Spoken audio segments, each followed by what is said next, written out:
이게 어떻게 가능한 걸까요? 평생의 고통을 짊어진 한 여인 앞에 믿기 힘든 인연이 나타났습니다.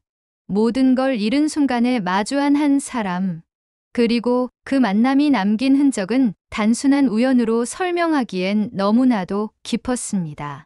이제부터 우리는 한 여성의 삶을 따라가게 될 것입니다.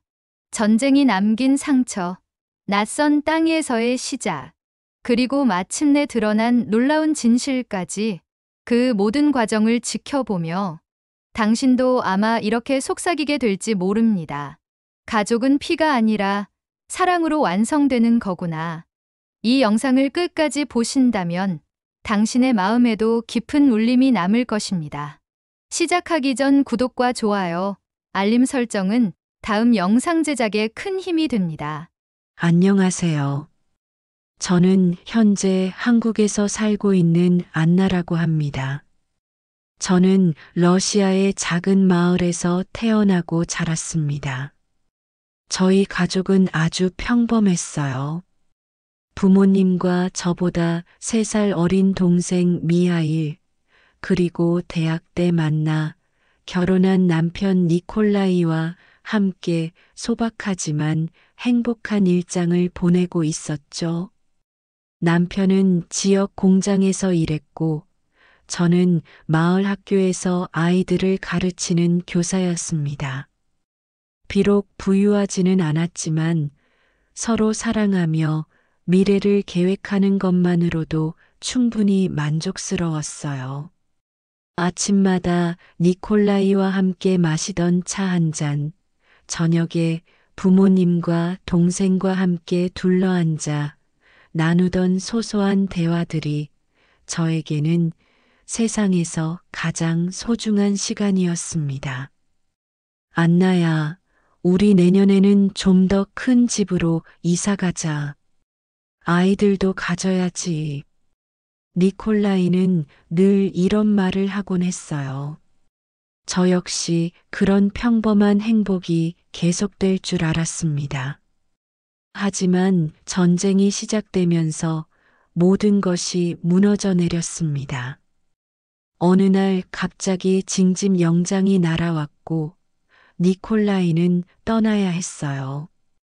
금방 돌아올게. 우리가 계획했던 그 큰 집에서 다시 만나자. 기차역에서 작별 인사를 나눌 때 니콜라이는 제 손을 꽉 잡으며 말했습니다. 저는 그때 울음을 참으려 애썼지만 가슴 깊은 곳에서 불안감이 올라오는 것을 막을 수 없었어요. 전쟁터에서 온 소식은 점점 나빠졌어요. 처음 몇 달간은 니콜라이의 편지가 간간히 도착했습니다.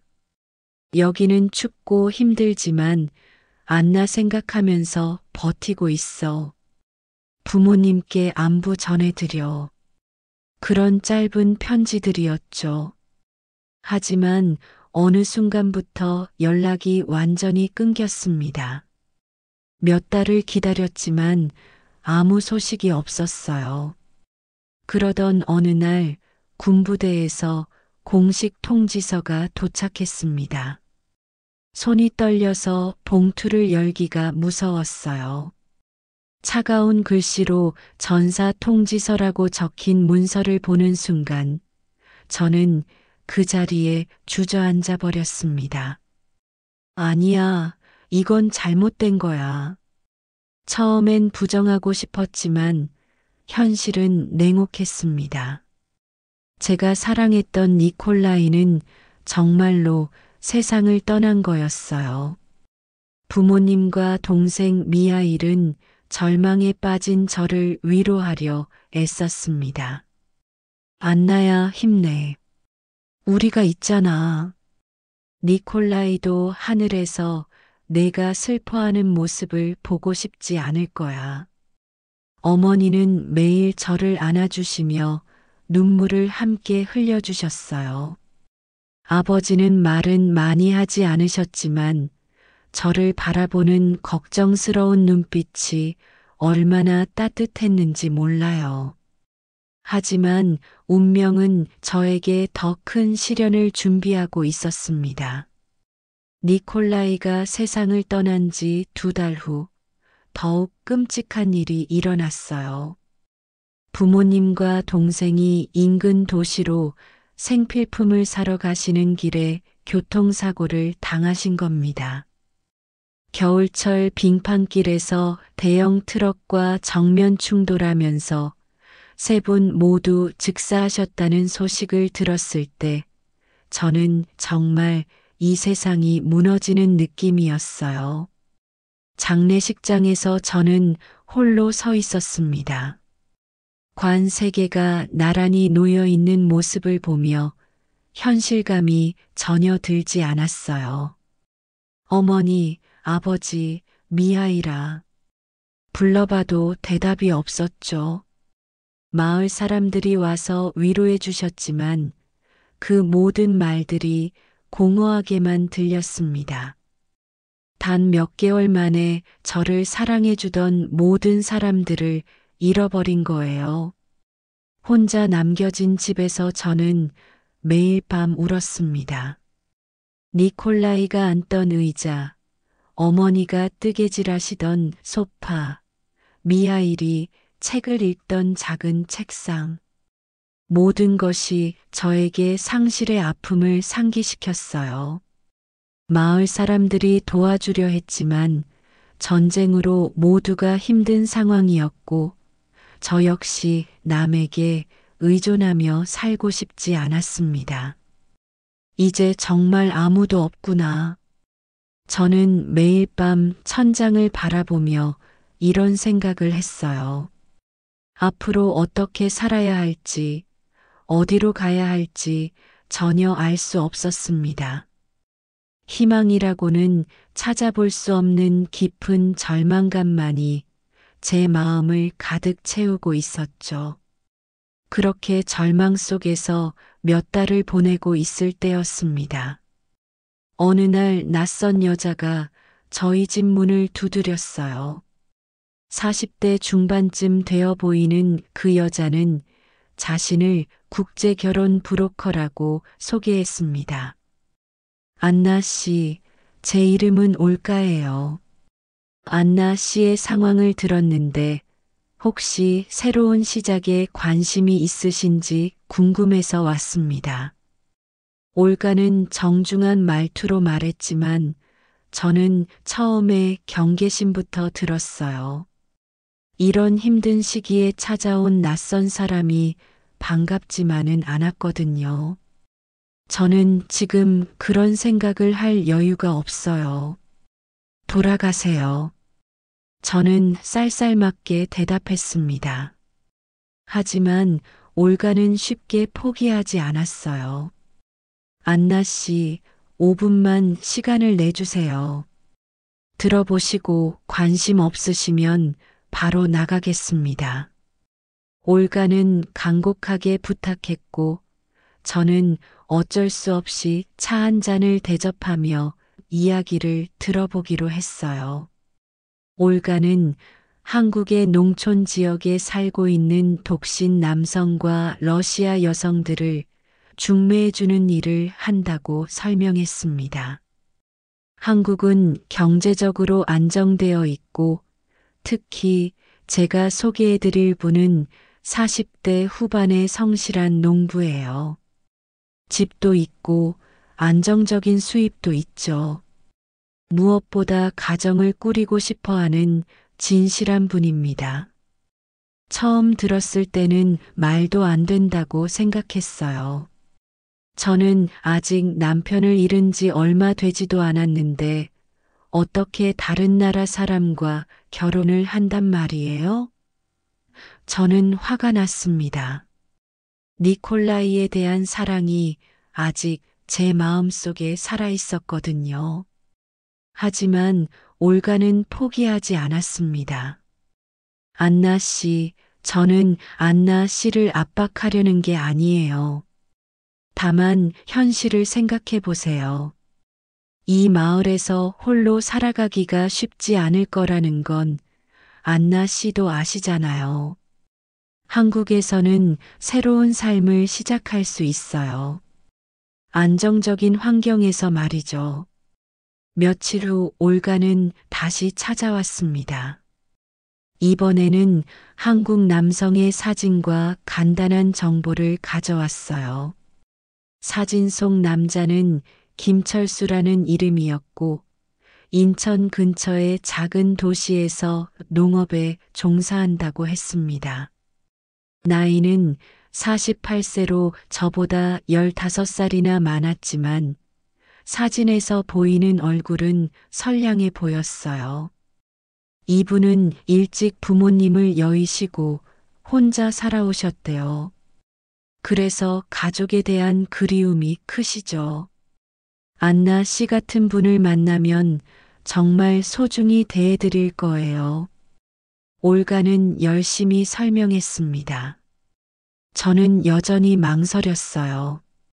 언어도 다르고 문화도 완전히 다른데 어떻게 살아요?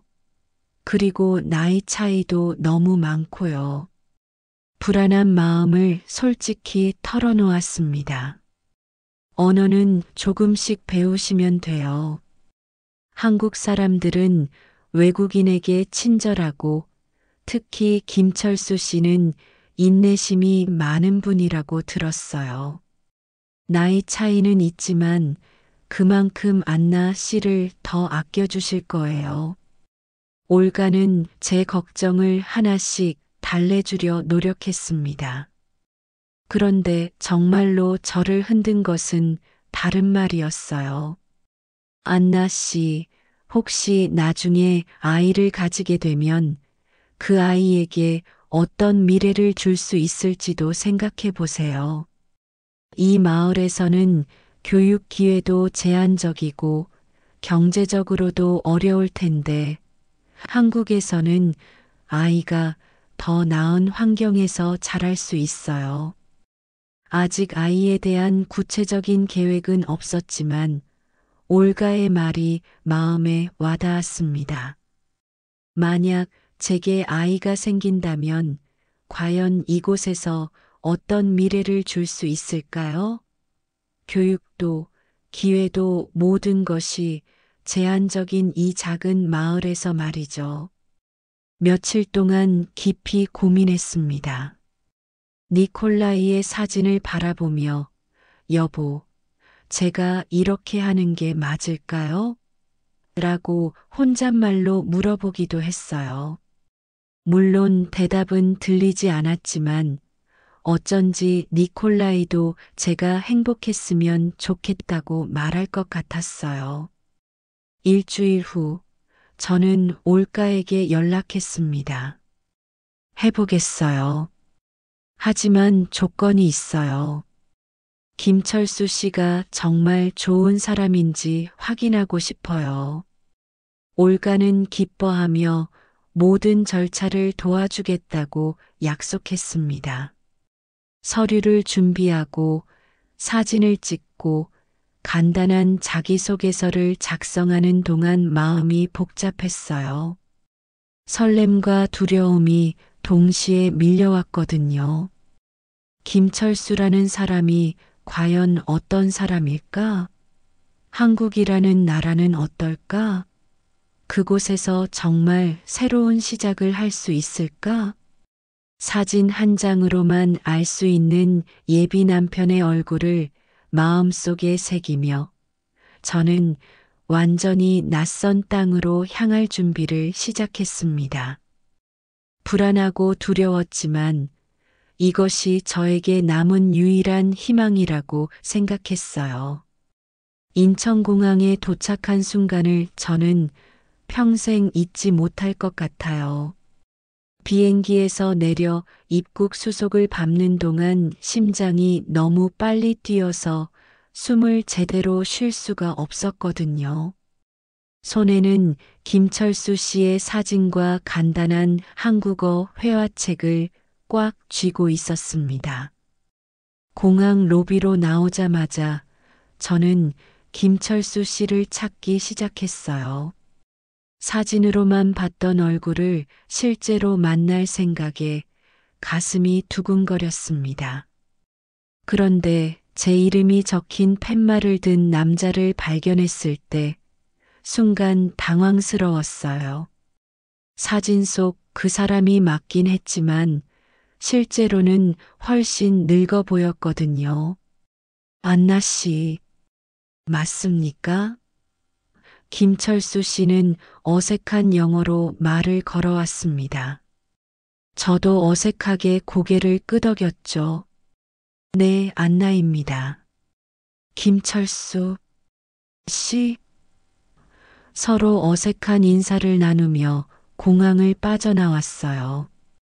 차 안에서 김철수 씨는 거의 말이 없었습니다. 가끔 괜찮습니까? 피곤하지 않습니까?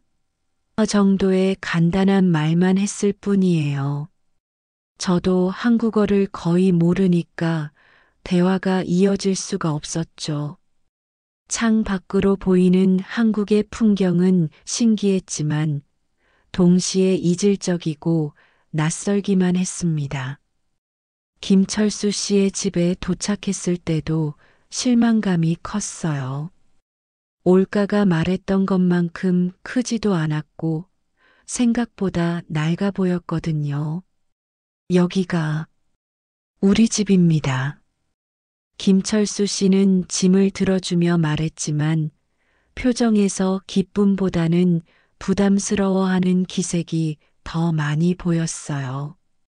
집 안에서 김철수 씨는 저에게 방을 보여주며 설명했습니다. 여기가 안나 씨 방입니다. 불편한 거 있으면 말하세요.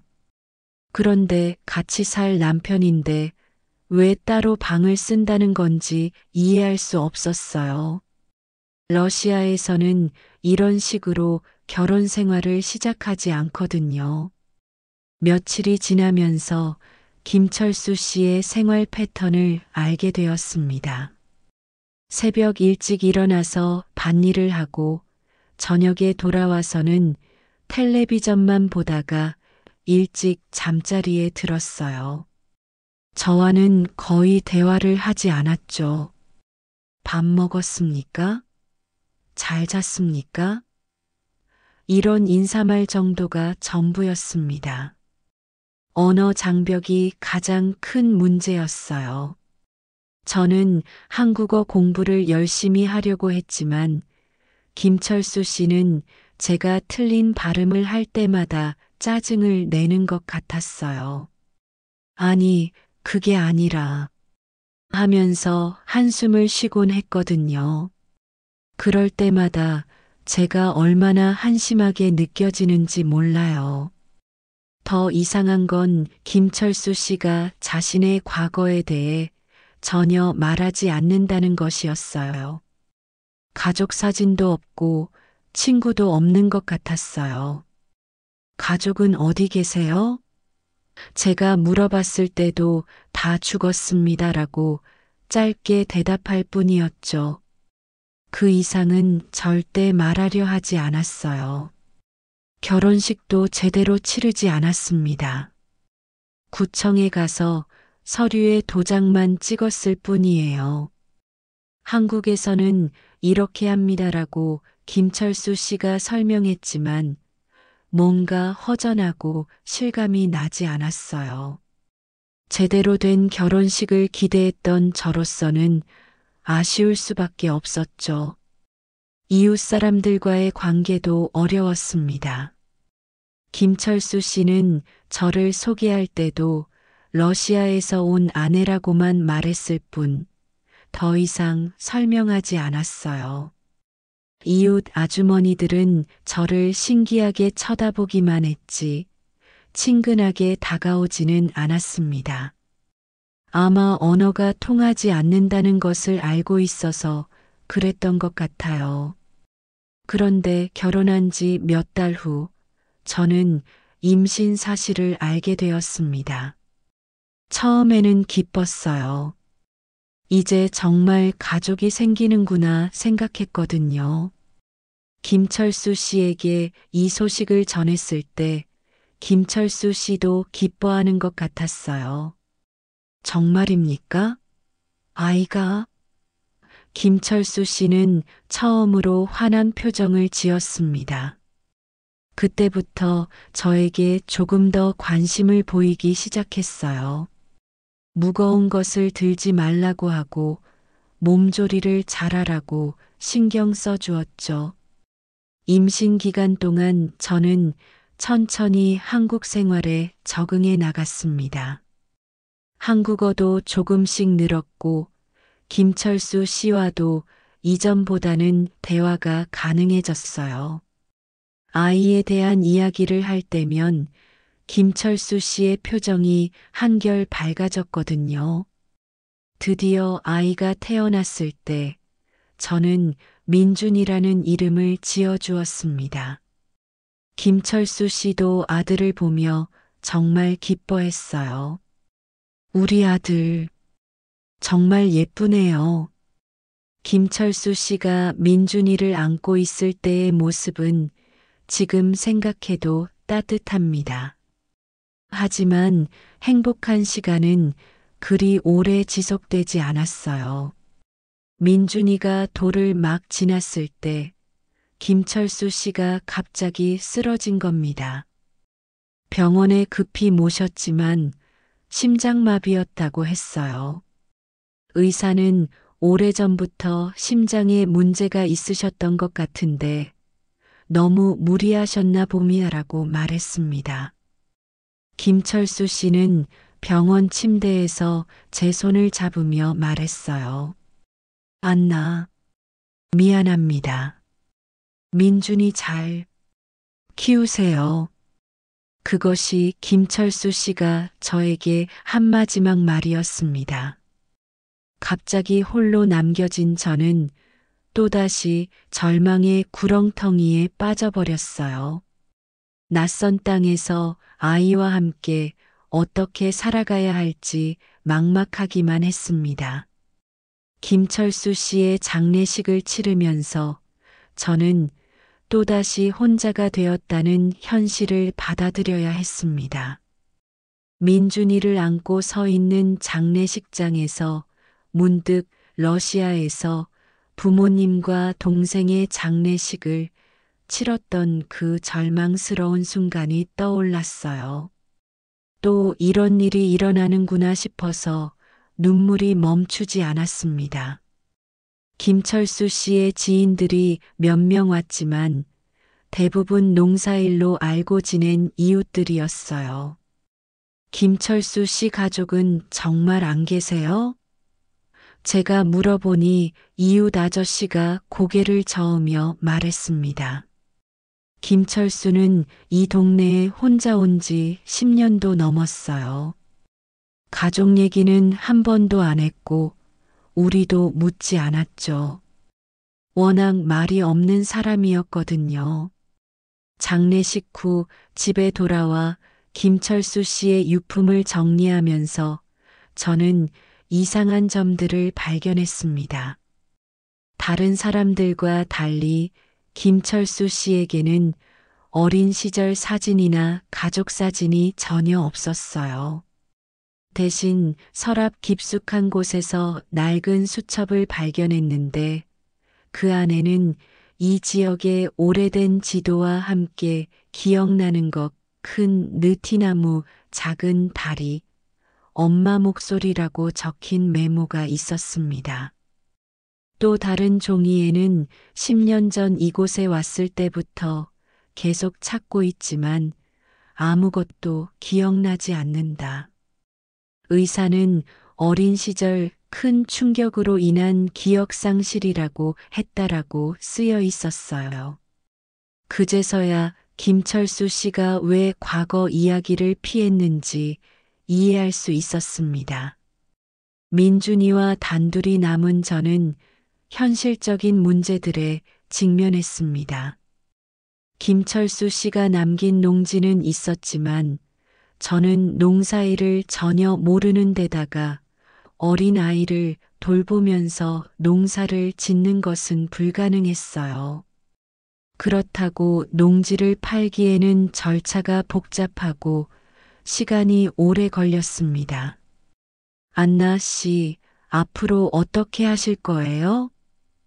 이웃 아주머니가 걱정스러운 표정으로 물어봤습니다.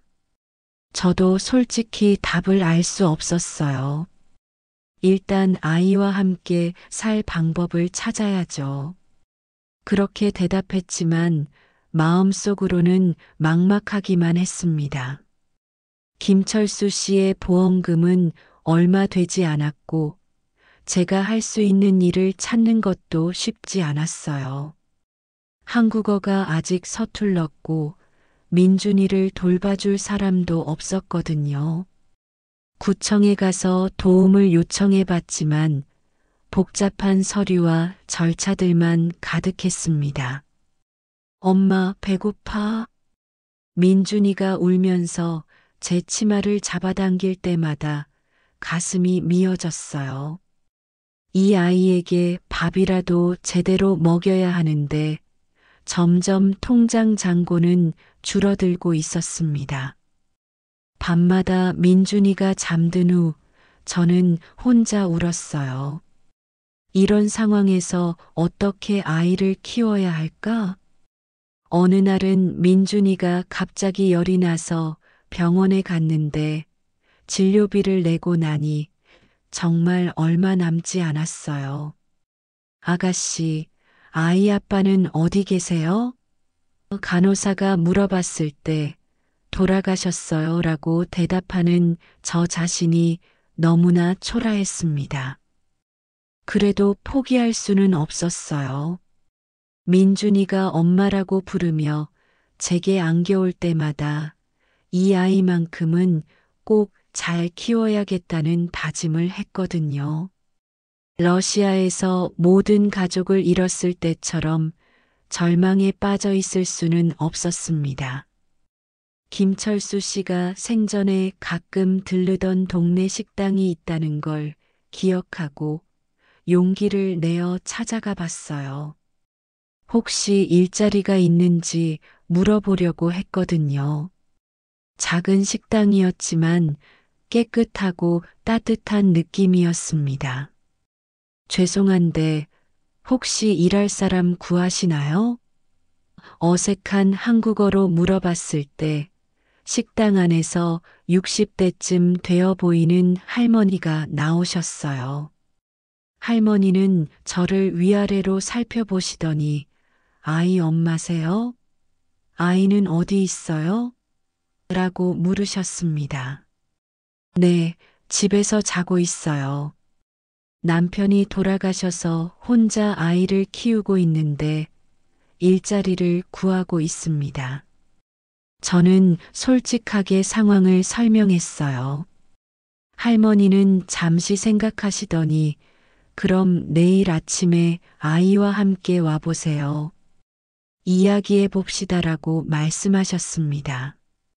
그날 밤 저는 오랜만에 희망을 품고 잠들 수 있었어요. 물론 어려운 상황은 변하지 않았지만 적어도 새로운 시작의 가능성이 보였거든요. 민준이의 잠든 얼굴을 바라보며 아빠 없이 자란다고 해서 불행하지 않을 거야.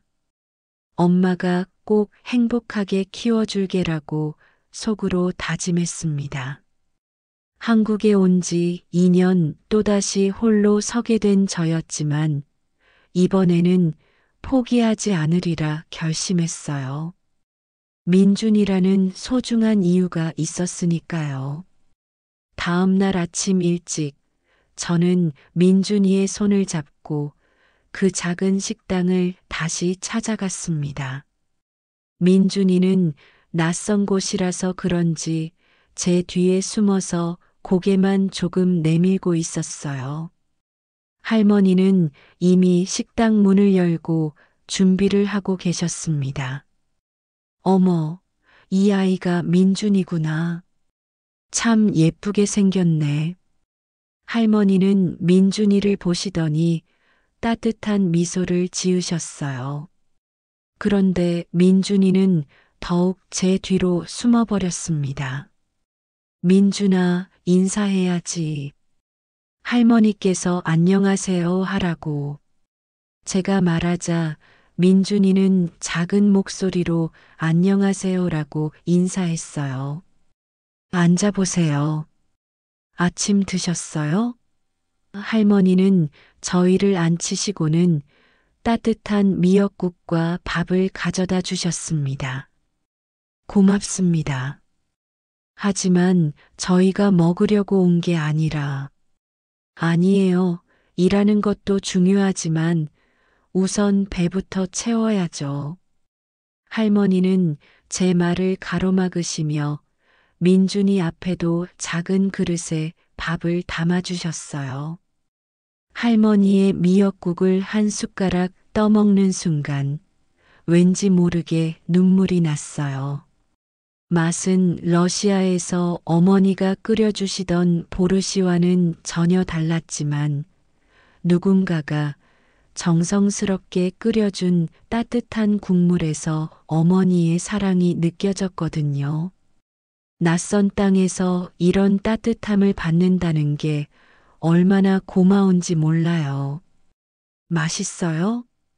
할머니가 물어보셨을 때 저는 고개를 끄덕이며 네, 정말 맛있습니다라고 대답했어요.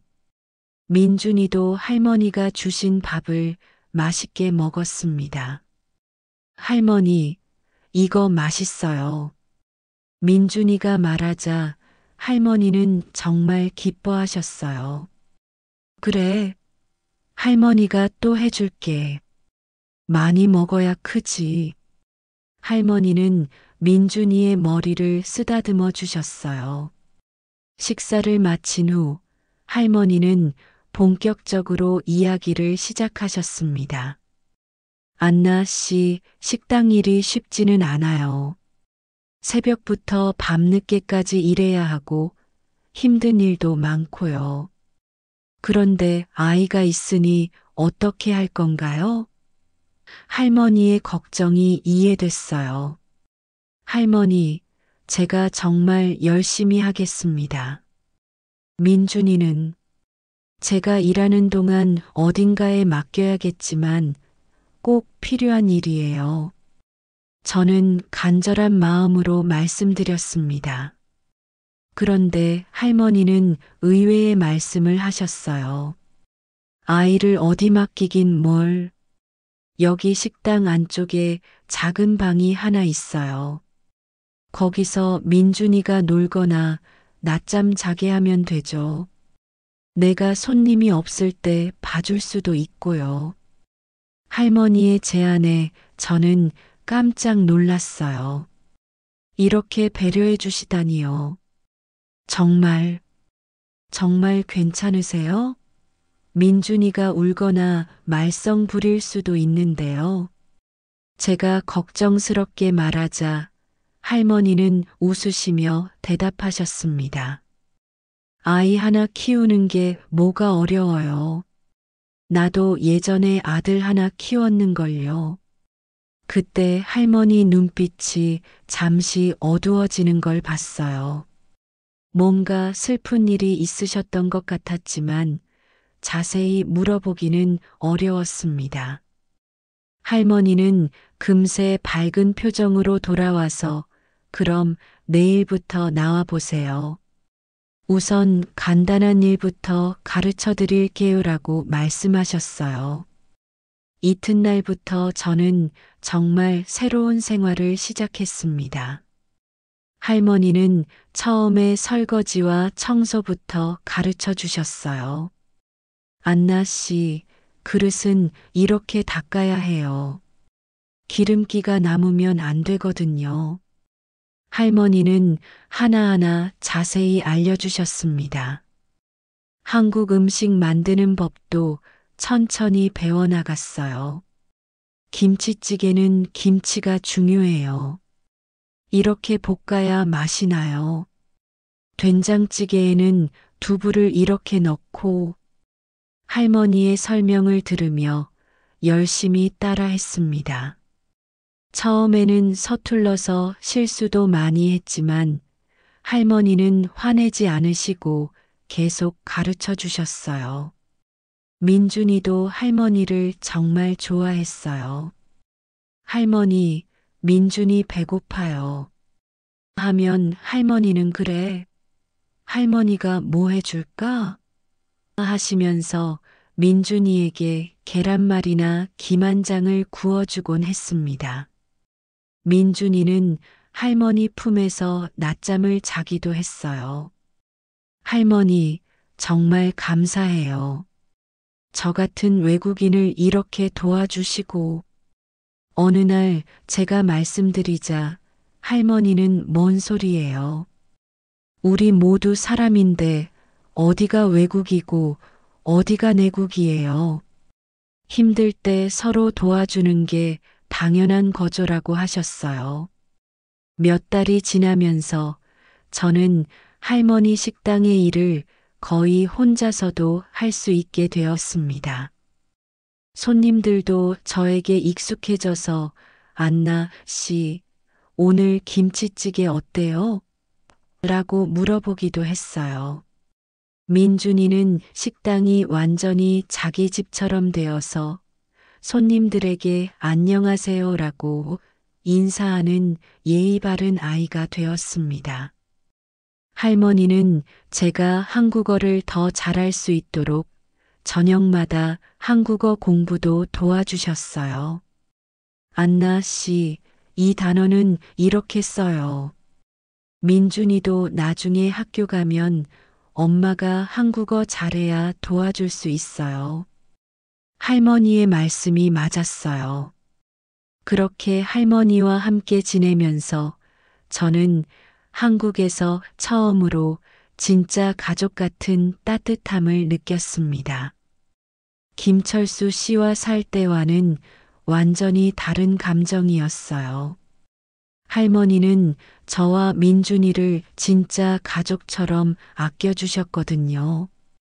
어느 날 저녁 민준이가 할머니께 할머니, 민준이가 할머니 손자 될 수 있어요? 라고 물어봤을 때 할머니 눈에 눈물이 고이는 걸 봤어요. 그럼 우리 민준이가 내 손자지.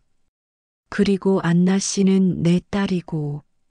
할머니는 저희를 꽉 안아주셨습니다. 그때 저도 모르게 눈물이 났어요. 러시아에서 가족을 모두 잃고 한국에서 또 남편을 잃었지만 이제는 정말 따뜻한 가족을 만난 것 같았거든요. 할머니와 함께 일한 지 6개월이 지나면서 저희는 정말 가족 같은 사이가 되었습니다. 민준이는 할머니를 친할머니처럼 따랐고 저 역시 할머니를 친어머니처럼 의지하게 되었어요. 그런데 어느 날 저녁 손님들이 모두 가고 난 후 설거지를 하면서 할머니가 갑자기 한숨을 깊게 쉬시는 걸 봤습니다. 할머니, 무슨 일 있으세요? 어디 아프신 거예요? 제가 걱정스럽게 물어보자 할머니는 고개를 저으시며 아니야, 그냥. 오늘따라 옛날 생각이 나서 그래라고 말씀하셨어요. 할머니의 표정이 평소와 달리 무척 슬퍼 보였습니다. 할머니도 가족이 있으셨죠? 예전에 아드님 얘기하신 적 있으시잖아요. 제가 조심스럽게 물어보자 할머니는 잠시 망설이시더니 의자에 앉으셨어요. 안나야, 할머니 얘기 좀 들어볼래? 너무 오래 혼자 간직하고 있었던 이야기인데. 할머니는 천천히 말씀을 시작하셨습니다. 나도 젊었을 때가 있었지. 22에 결혼해서 아들 하나를 낳았어. 정말 예쁜 아이였는데 이름이 철수였어. 할머니의 목소리가 떨렸어요. 김철수. 저희 남편과 같은 이름이라는 생각이 들었지만 한국에서는 흔한 이름이니까 별 생각 없이 들었습니다. 그런데 1982년 겨울이었어. 철수가 5살 때였는데 동대문 시장에 장을 보러 갔다가 큰 화재가 났지. 그때 시장이 온통 불바다가 되면서 사람들이 모두 혼비백산해서 도망쳤어. 할머니는 그때를 떠올리며 몸을 떨었어요. 연기가 너무 자욱해서 앞이 하나도 안 보였어. 철수 손을 꽉 잡고 있었는데 사람들이 우르르 몰려오면서 철수가 내 손을 놓치고 말았지. 엄마 하고 부르는 소리를 들었는데 연기 때문에 어디서 나는 소리인지 알 수가 없었어. 할머니는 목이 메어 말을 잇지 못하셨습니다. 제 가슴도 너무 아팠어요. 어린 아이와 헤어진다는 것이 얼마나 끔찍한 일인지 민준이를 키우면서 더욱 잘 알 수 있었거든요. 할머니, 그때 건물이 무너질까봐 소방관이 나를 강제로 끌고 나갔어. 철수를 찾겠다고 다시 들어가려고 했지만 불길이 너무 세서 들어갈 수가 없었지. 그날 밤새도록 철수를 찾아 헤맸어. 할머니의 눈에서 눈물이 뚝뚝 떨어졌습니다. 할머니는 계속 말씀하셨어요. 화재가 진압된 다음 날부터 미친 듯이 철수를 찾았어. 병원마다 다니고 경찰서에도 가고 고아원도 모두 찾아다녔지. 하지만 철수는 어디에도 없었어. 살았는지 죽었는지도 모르겠더라고. 남편은 뭐라고 하셨어요? 제가 물어보자 할머니는 더욱 슬픈 표정을 지으셨어요. 남편은 1년 후에 교통사고로 세상을 떠났어. 철수를 잃은 충격으로 술을 너무 많이 마시더니 음주운전을 하다가 그때부터 나는 정말 혼자가 된 거지. 그래도 철수가 살아있을 거라는 희망을 버리지 않았어. 혹시 철수가 나를 찾아올지도 모른다는 생각에 이 동네를 떠나지 못했지. 철수가 어릴 때 이 근처 놀이터에서 자주 놀았거든. 혹시 기억하고 찾아올까 봐서. 할머니는 눈물을 닦으셨어요. 그래서 이 식당을 하게 된 거예요? 제가 물어보자 할머니는 고개를 끄덕이셨어요. 응, 혹시 철수가 배고프면 이곳에 올 수도 있잖아. 그래서 40년째 여기서 식당을 하고 있는 거야. 바보같이? 바보가 아니에요.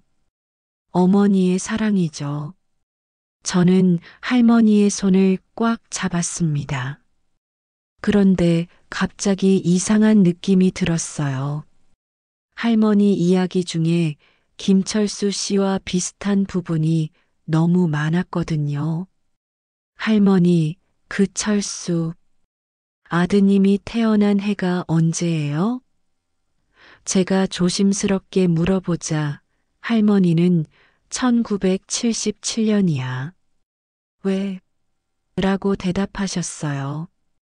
김철수 씨도 1977년생이었어요. 그리고 아드님한테 특별한 표시 같은 게 있었나요? 제가 더 물어보자 할머니는 이상하다는 듯이 저를 바라보셨어요. 왜 그런 걸 물어봐? 있긴 했어. 오른쪽 팔뚝에 동그란 점이 하나 있었는데 제 심장이 쿵쿵 뛰기 시작했어요.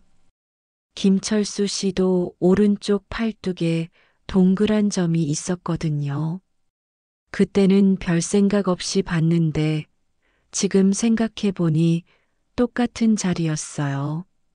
할머니, 그 아드님이 혹시 이 근처로 다시 돌아오신 적은 없나요? 제가 떨리는 목소리로 물어보자 할머니는 고개를 저으셨어요. 아니야, 한 번도. 아마 어딘가에서 다른 가족을 만나 잘 살고 있을 거야. 저는 마음이 복잡해졌어요. 설마 김철수 씨가 할머니의 그 아들일까요? 하지만 확실하지 않은 상황에서 섣불리 말씀드리기는 어려웠어요. 만약 틀렸다면 할머니께 더 큰 상처를 드릴 수도 있으니까요.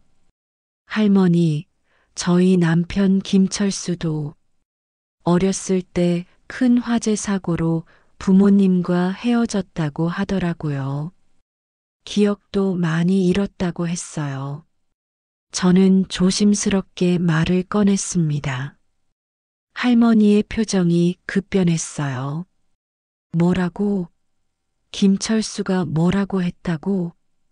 할머니는 갑자기 제 손을 꽉 잡으셨어요. 남편이 이 근처 출신일 수도 있다고 했어요. 그리고 어린 시절 기억을 거의 못한다고. 큰 나무와 작은 다리, 그리고 시장 냄새가 기억난다고 했거든요. 제가 말하자 할머니는 벌떡 일어나셨어요. 안나야, 그 사람이 몇 살이었어? 언제 태어났어? 할머니의 목소리가 떨렸어요. 1977년생이었어요.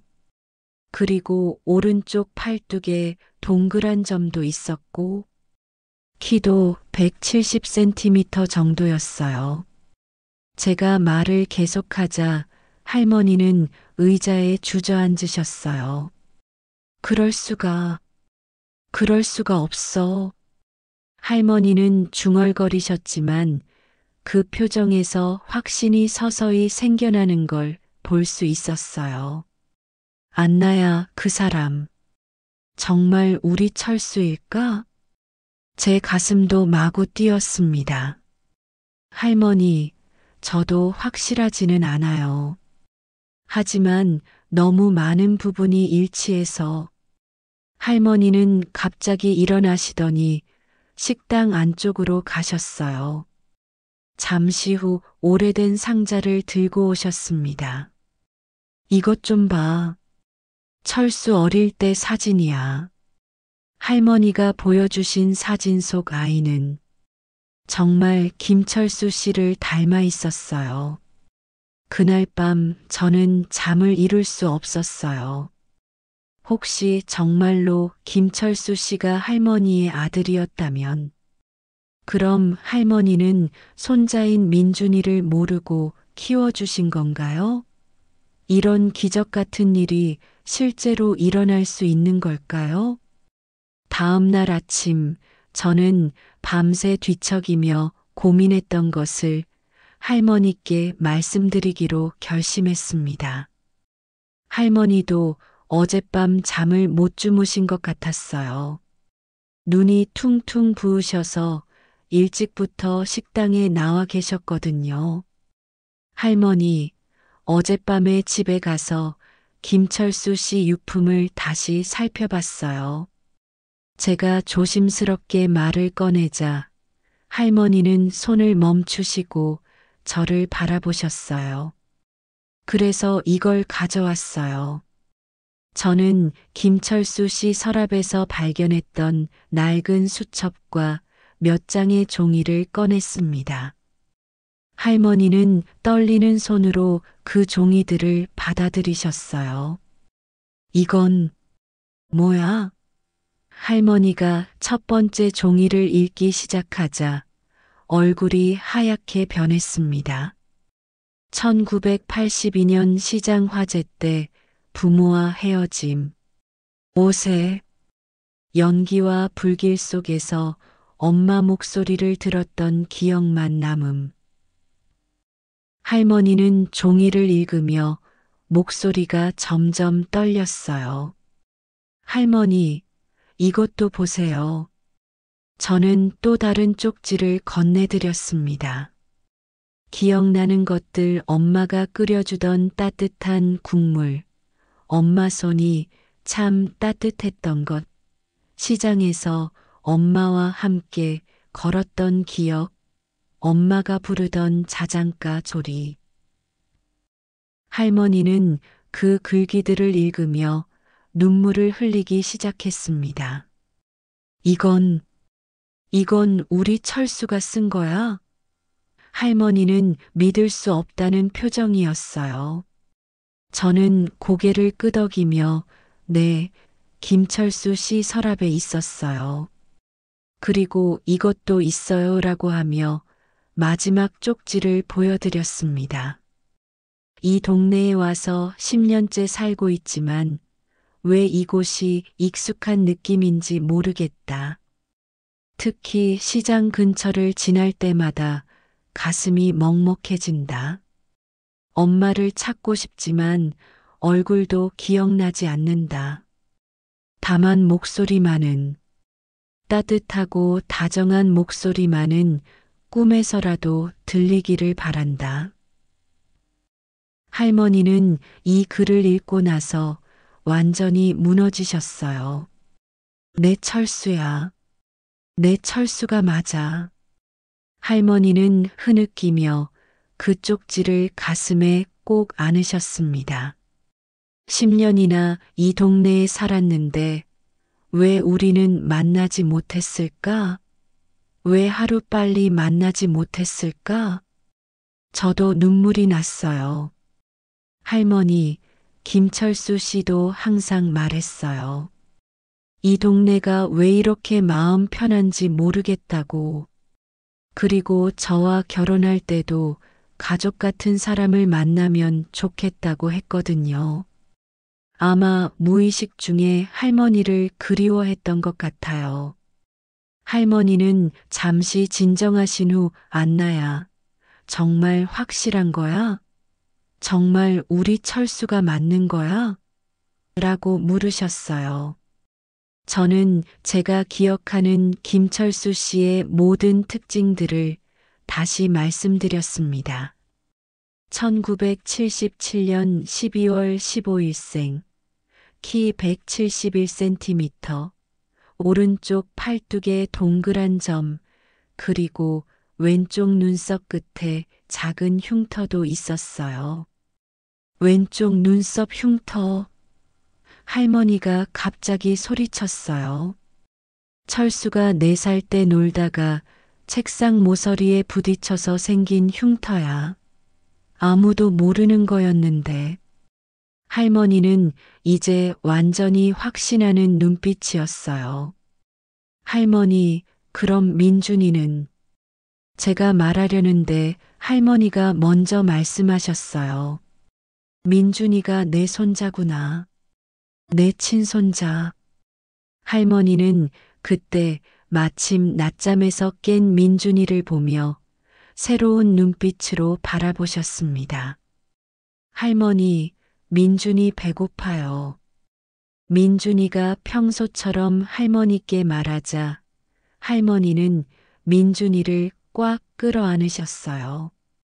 우리 손자, 내 친손자야.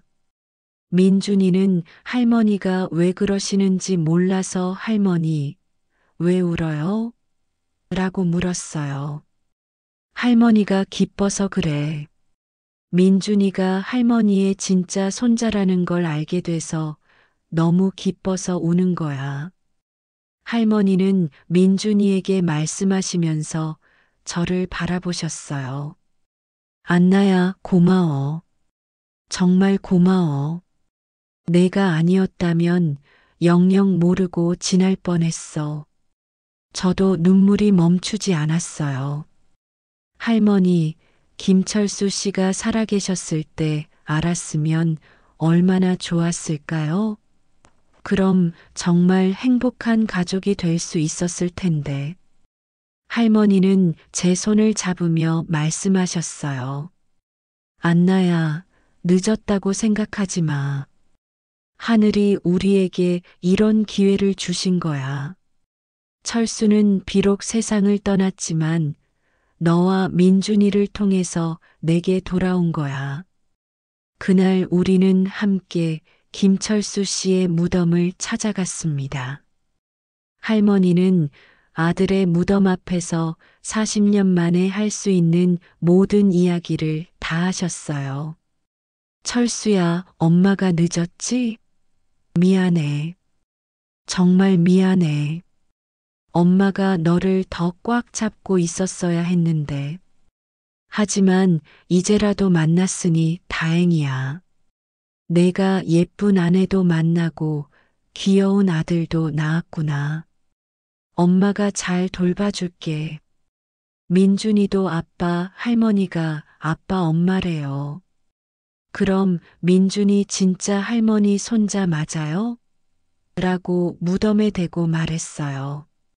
그 순간 바람이 살랑 불어와서 마치 김철수 씨가 대답해 주는 것 같았어요. 집에 돌아와서 할머니는 40년 동안 간직해 오신 철수의 어린 시절 물건들을 꺼내 보여주셨어요. 작은 옷가지들, 장난감, 그림책들. 이제 민준이가 가져야 할 것들이야. 아빠가 어릴 때 가지고 놀던 거니까. 그날 밤 민준이는 처음으로 할머니와 함께 잠들었어요. 할머니, 민준이 정말 할머니 손자예요? 그럼 세상에서 가장 소중한 할머니 손자야. 할머니와 민준이가 나누는 대화를 들으며 저는 정말 기적 같은 일이 일어났다는 걸 실감했어요. 이 모든 것이 우연일 수는 없었어요. 제가 러시아에서 모든 것을 잃고 김철수 씨와 결혼하게 되고 김철수 씨가 세상을 떠난 후 하필 이 식당에서 일하게 된 것. 모든 것이 이 순간을 위해 준비된 운명이었던 것 같았습니다. 그 충격적인 진실이 밝혀진 후 저희 삶은 완전히 달라졌습니다.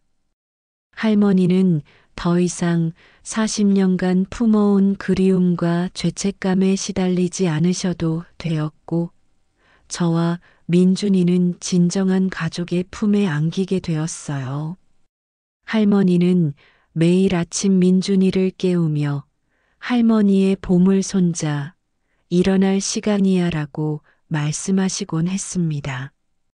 할머니, 아빠도 어릴 때 할머니가 이렇게 깨워주셨어요? 민준이가 물어보면 할머니는 그럼 아빠도 민준이만큼 잠꾸러기였어라고 대답하시며 눈시울을 붉히곤 하셨어요. 그런 할머니의 모습을 보며 저는 가슴이 따뜻해졌습니다. 정말 피는 물보다 진하다는 말이 맞는 것 같았어요.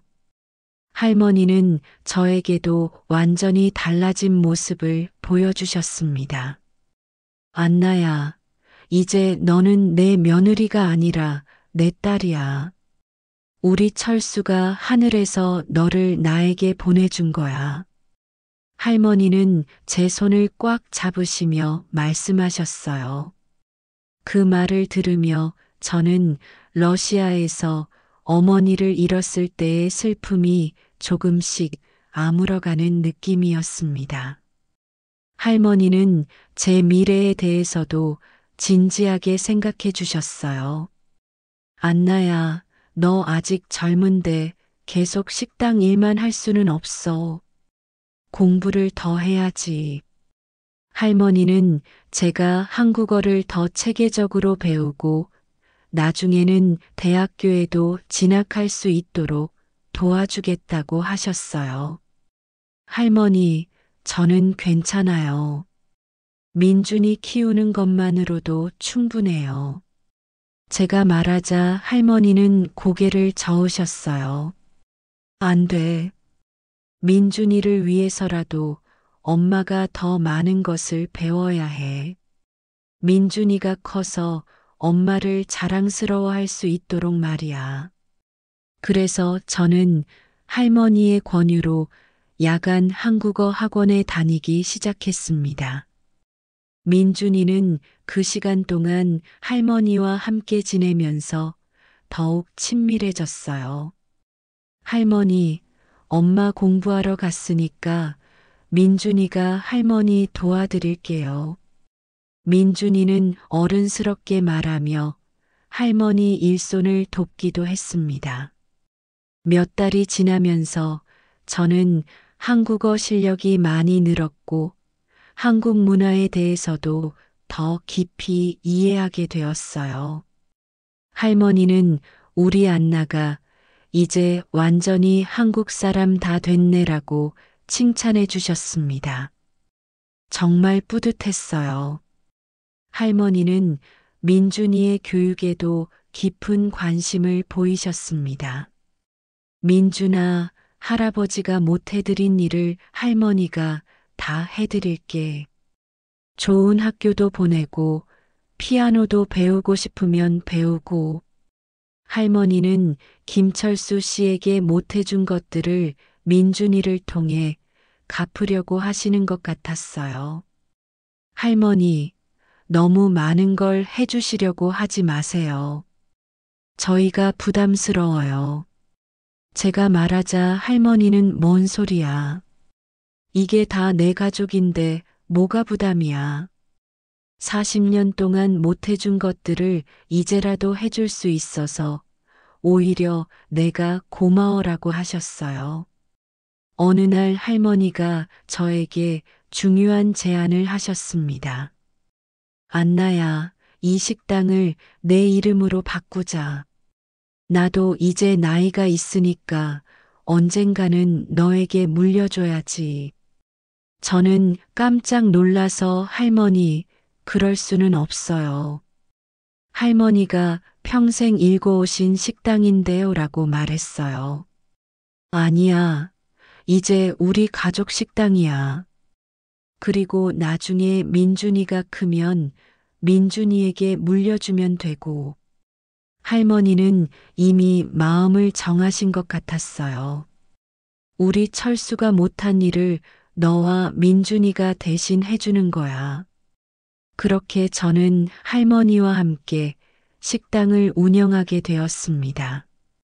할머니는 여전히 주방에서 요리를 담당하시고 저는 홀 서빙과 장사 관리를 맡았어요. 민준이는 저희의 작은 사장님이 되어서 어서 오세요. 할머니 식당에 온 걸 환영해요. 라고 손님들에게 인사했습니다. 손님들도 저희 가족 이야기를 알고 나서 더욱 따뜻하게 대해주셨어요. 이런 일이 정말 있을 수 있구나. 영화 같은 이야기네. 안나 씨 정말 복받을 일하셨어요. 그런 말씀들을 들을 때마다 저는 정말 감사했습니다. 1년이 더 지나고 저는 한국어 능력 시험에서 고급 등급을 받았어요. 할머니는 제 성적표를 보시며 우리 며느리, 아니, 우리 딸이 정말 자랑스럽다고 하시며 눈물을 글썽이셨습니다. 그때 저는 대학교 입학도 준비해 보겠다고 말씀드렸어요. 할머니, 제가 대학교에 가면 사회복지학과에 가고 싶어요. 저처럼 외국에서 와서 힘들어하는 사람들을 도와주는 일을 하고 싶어요. 제 말을 들으신 할머니는 그거 참 좋은 생각이야. 내가 겪은 일들이 다른 사람들에게 큰 도움이 될 거야 라고 응원해 주셨어요. 민준이도 이제 6살이 되어서 내년에 초등학교에 입학할 예정입니다. 엄마, 민준이가 학교 가면 친구들한테 할머니 이야기 해줄 거예요. 할머니가 어떻게 아빠를 40년 동안 기다렸는지, 그리고 우리를 어떻게 만나게 됐는지. 민준이의 말을 들으며 저는 이 아이가 정말 자랑스러웠어요.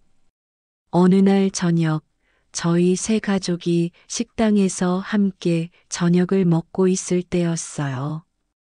할머니가 갑자기 말씀하셨습니다. 안나야, 민준아, 할머니가 정말 행복해. 40년 동안 잃어버린 것들을 다시 찾았거든. 아들도 찾고, 며느리도 얻고, 손자도 얻고. 할머니, 저희도 정말 행복해요. 저는 러시아에서 가족을 모두 잃었지만 한국에서 더 큰 가족을 얻었어요. 제가 말하자 민준이도 맞아요. 민준이는 할머니 있어서 정말 좋아요. 라고 했어요. 그날 밤 민준이가 잠든 후 할머니와 저는 김철수 씨의 사진을 바라보며 이야기했어요. 철수야, 고마워. 내가 안나를 나에게 보내주고 민준이도 함께 보내줘서 정말 고마워. 이제 할머니는 외롭지 않아. 그리고 내 아들 민준이 잘 키울게. 내가 받지 못한 사랑까지 다 줄게. 지금 저는 대학교 입학을 준비하고 있고 민준이는 건강하게 잘 자라고 있으며 할머니는 40년 만에 진정한 평안을 찾으셨어요. 가끔 이 모든 것이 꿈인 것 같아서 제 볼을 꼬집어 보기도 합니다. 하지만 이것은 꿈이 아니라 현실이에요. 러시아에서 모든 것을 잃었던 제가 한국에서 이런 기적 같은 가족을 만날 수 있었다는 것이 정말 감사합니다. 이제 저는 확신해요. 절망의 끝에는 반드시 희망이 있다는 것을, 그리고 진정한 가족은 혈연을 넘어선 마음의 연결이라는 것을요. 매일 아침 할머니와 함께 식당 문을 열며 저는 생각합니다. 오늘도 우리 가족이 함께하는 행복한 하루가 시작되는구나. 그리고 하늘 위에 김철수 씨에게 마음속으로 말해요. 여보, 고마워요. 당신 덕분에 저는 세상에서 가장 소중한 가족을 만났어요. 끝으로 구독과 좋아요로 응원해 주시면 더 많은 감동 이야기로 찾아뵙겠습니다. 감사합니다.